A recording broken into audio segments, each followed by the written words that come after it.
अस्सलाम वालेकुम बेटा चैप्टर नंबर 12 इलेक्ट्रोस्टैटिक्स जैसा कि हमने स्टार्ट किया हुआ था।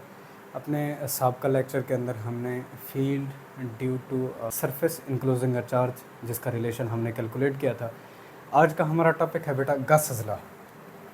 गॉसेस लॉ इसको डिफ़ाइन करते हैं बेटा, flux through any closed surface is 1/ε0 times of the total charge enclosing by that surface.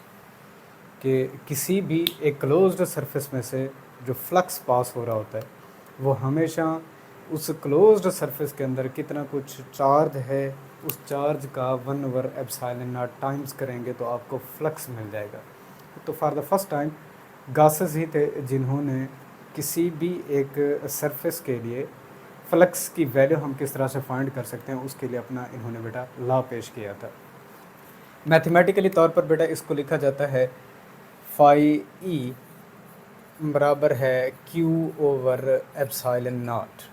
Q जहाँ टोटल चार्ज होगा जो उस क्लोज सरफेस के अंदर मौजूद होगा और 1/ε0 टाइम्स। ये हासिल कैसे होता है बेटा, उसके लिए फ़र्ज़ कर लेते हैं हमारे पास एक क्लोज सरफेस है, उसकी शक्ल किस तरह की है, शेप किस तरह से है, इससे बिल्कुल हट के हम ये फ़र्ज़ कर लेते हैं हमारे पास है क्लोज सरफेस हर तरफ से, इसके अंदर अ नंबर ऑफ़ चार्जेस पड़े हुए हैं।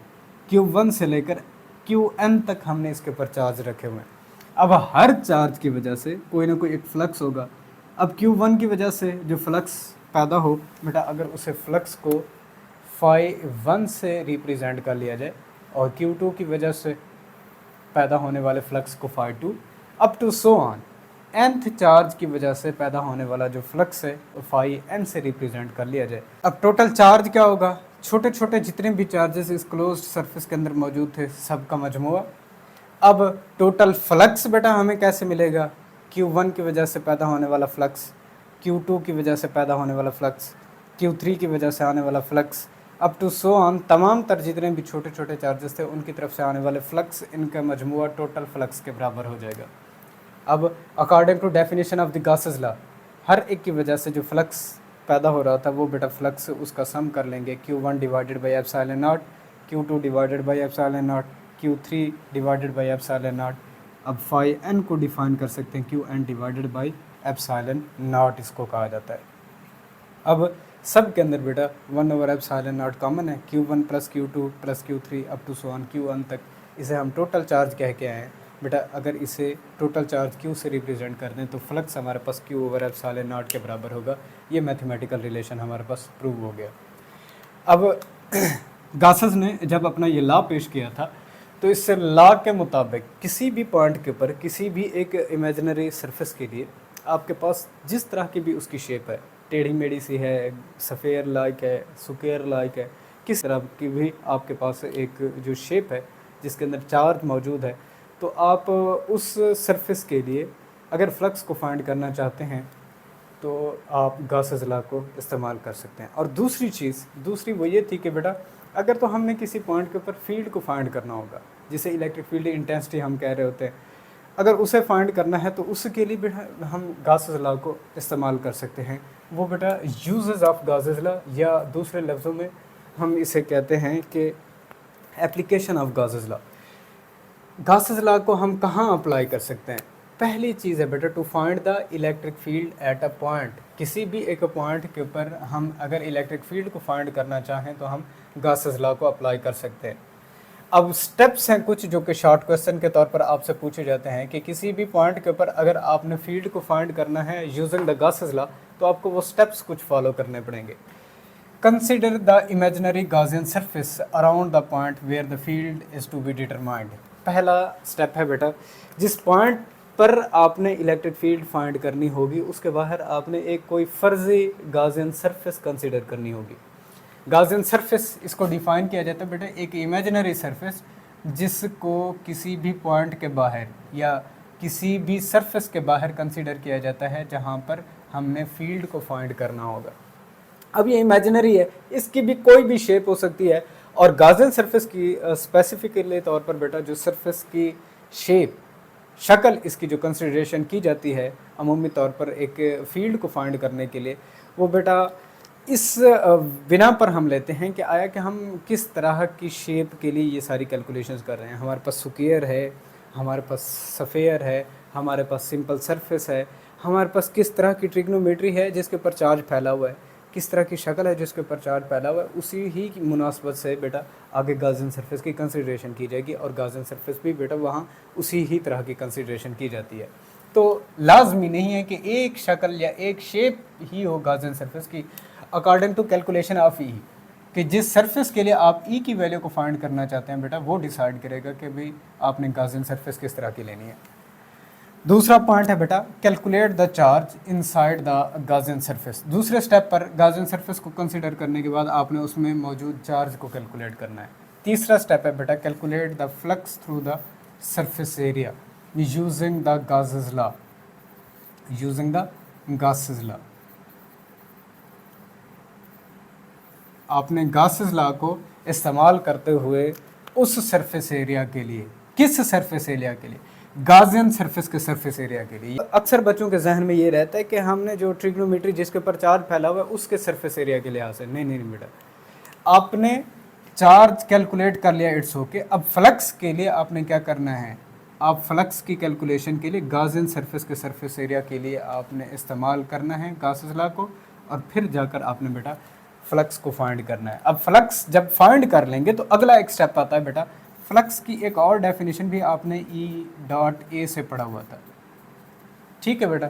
अब एक फ्लक्स जो अभी हमने पढ़ा है जो कि गासेस लॉ से हमें मिलता है Q/ε0। अब दो तरह के फ्लक्स हमारे पास बन जाते हैं, एक तो हम गासेस लॉ को अप्लाई करके लेके आते हैं और दूसरा फ्लक्स हमें यहाँ से मिल जाता है। अब इन दोनों का कंपैरिजन करके किसी भी एक सरफेस एरिया के लिए आप इलेक्ट्रिक फील्ड को फाइंड कर सकते हैं। ये इसका यूज़ था, इसकी एप्लीकेशन थी। अब इसको साबित करने के लिए आपके सिलेबस के अंदर 3 लॉन्ग क्वेश्चंस हैं जो इसकी एप्लीकेशन में से आते हैं। पहला लॉन्ग क्वेश्चन यहाँ पर है बेटा, electric field intensity inside a hollow charge sphere. एक खोखली लेकिन चार्ज शुदा अगर आपके पास सफ़ेयर हो तो उस सफ़ेयर के इंटीरियर के अंदर उसके इनसाइड में इलेक्ट्रिक फील्ड इंटेंसिटी क्या होगी, यानी कि ई की वैल्यू क्या होगी, ये हमने कैलकुलेशन करनी है। बेटा यहाँ पर सबसे पहले इन्हीं स्टेप्स को फॉलो करते आना। जिस तरह की भी शेप के लिए आप इलेक्ट्रिक फील्ड फाइंड करना चाहते हैं तो आपने क्या करना है, इमेजिनरी गाज़ियन सरफेस कंसीडर करनी है। पहली तो बात बेटा यहाँ पर देखें, आपके पास होलो चार्ज सफ़ेयर है, इसको अंडरस्टैंड करें। बेटा आपके पास सफ़ेयर है, ये सर्कल नहीं है, सफ़ेयर है। जैसा कि कॉक बॉल होती है, आप अक्सर बच्चे खेलते हुए देखते हुए, या फिर इसकी आम सी एग्जांपल आपके पास टेनिस बॉल की है, इंटीरियर उसका खोखला होता है। अब फ़र्ज़ कर लें टेनिस बॉल है और उसके बाहर चार्ज फैला हुआ है इस तरह से, तो ये हमारे पास होलो चार्ज सफ़ेयर बन जाती है, जैसा कि टेनिस बॉल को आपने देखा हो। बेटा फ़र्ज़ कर लेते हैं ये हमारे पास एक होलो चार्ज सफ़ेयर है, एक टेनिस बॉल की तरह की, जिसका रेडियस है हमारे पास कैपिटल R। इसके ऊपर यूनिफॉर्मली पॉजिटिव चार्ज स्प्रेड किए गए हैं, इसके ऊपर फैले हुए हैं। अब हमने चूँकि इनसाइड यानी कि interior the hollow charge sphere हमने फील्ड फाइंड करनी है, तो जिस पॉइंट पर हमने फील्ड फाइंड करनी होगी उसके बाहर बेटा हमने एक इमेजिनरी गाज़ियन सरफेस कंसीडर करनी है। तो ये हमारे पास बेटा क्या है, गाज़ियन सरफेस, और जिसका रेडियस है R' से मैंने यहाँ पर रिप्रेजेंट किया हुआ है। अब इसके लिए देखें, पहला हमने बेटा क्या कैलकुलेट करना है, चार्ज कैलकुलेट करना है। तो according to definition of flux हमारे पास गासेस लॉ के मुताबिक फ्लक्स होता है Q/ε0। एज वो नो दैट बेटा इंटीरियर में गाज़ियन सरफेस के अंदर देखें कोई चार्ज ही नहीं आ रहा, तो Q 0 है, यहाँ से बेटा फ्लक्स हमारे पास 0 हो जाएगा, ठीक है। पहला रिलेशन हमें ये मिल गया। वो नो दैट बेटा हम जानते हैं फ्लक्स की दूसरी डेफिनेशन, अभी मैंने कहा कि ये साहब अपने लेक्चर में हम E.A इसको कैलकुलेट कर चुके हैं। अब एक मसावात ये है, इक्वेशन नंबर 1 इसे बना लें, इसे इक्वेशन नंबर 2 बना लें। लेफ्ट हैंड साइड्स बराबर हैं तो राइट हैंड साइड्स भी बराबर हो जाएंगे। 0 = E.A। अब यहाँ से आइदर तो आपके पास फील्ड 0 हो सकती है और आपके पास बेटा एरिया वेक्टर 0 हो सकता है। अब पहली चीज़, एरिया वेक्टर कभी बेटा 0 नहीं हो सकता, ये एक फ़िज़िकल क्वांटिटी है, कभी भी इसकी वैल्यू 0 को अप्रोच नहीं करते। तो दूसरे लफ्ज़ों में इलेक्ट्रिक फील्ड 0 होगी। तो किसी भी एक होलो चार्ज सफ़ेयर के लिए अगर उसके इंटीरियर में देखना चाहेंगे किसी किस्म की आपको फील्ड नहीं मिलती है, there is a field free region inside the hollow charge sphere. तो एमसीक्यूज़ बनी हुई है, field free region inside the hollow charged sphere।